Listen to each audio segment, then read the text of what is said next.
بسم الله الرحمن الرحیم. د یو واقعه ده د سپي او د شادو په باره کې ده. په یو ملک په دوو ریاستونو باندې دوه الګې بادشاهانې وي. یو طرف ته بادشاهي به سپي کوله، بل طرف ته د شادوګانو بادشاهي به شادو کوله.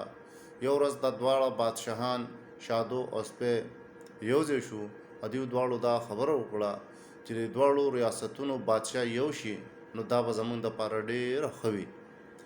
خیر شادو وی چې بادشاه به زه جوړېږم، سپي وی چې نه بادشاه به زه جوړېږم د دواړو ریاستونو. خیر په دې خبره باندې دواړو متفقه شي دي چې موږ به یو ریس کیدو، مقابله به کیدو د دې یو ځای نه واخله د بل ځای پورې. که دلته په منډه کې څوک لمبی ورسېد د هغه به په دې دواړو ریاستونو بادشاهي کوي.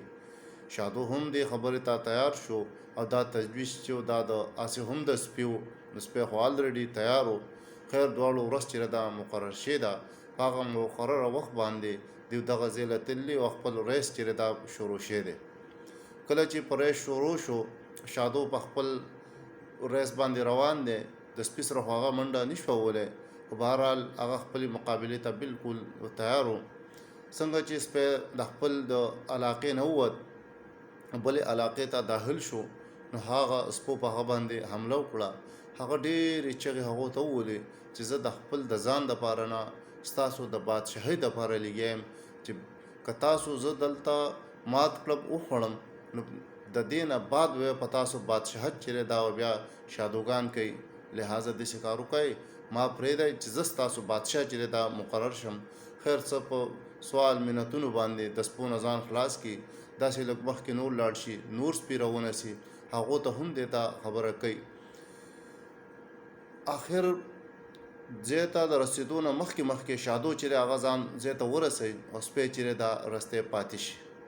اوس شادو چې دا په پرسپو او په خپل شادوګانو باندې او په دې دوو ریاستونو باندې بادشاه جوړ شو. سپي ټول را جمع شو چې موږ خو د شادو بادشاهي نه منو. نو هغه ټول ورته ووایي ستاسو د بادشاه په مقابله کې زموږ شادو چې دا مقابله ګټله نو ځکه چې دا د دواړو ریاستونو بادشاه چې دا مقرر شوی دی. کله چې خبره د سابقه بادشاه سپي له لاړه نو سپي ورته ووایي چې بالکل ما به مقابله ګټل وه خو که چېرې زما خپلو په ما باندې حمله نه وی کړی. نو دغه شانتې مثال زموږ د اسلامي ریاستونو په موجوده تنظیمونو په باره کې دی.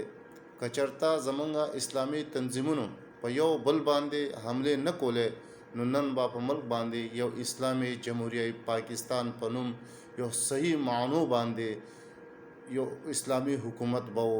حالانکه موږ په خپله چې دی په خپل برادرۍ په خپل اسلامي تنظیمي باندې چې هغه موږ په خپله حمله کوو. نو ځکه چې بادشاهان چې دا په موږ باندې شادوګان چې دا مقرریږي. امید لرم دا ویډیو به د نورو ویډیوګانو په شانې ستاسو خوښه شوي. ویډیو مو خوښه شوي بیل آیکن ضرور دباو کړئ او دا ویډیو مخې ته ډېره شیر کړئ. والسلام.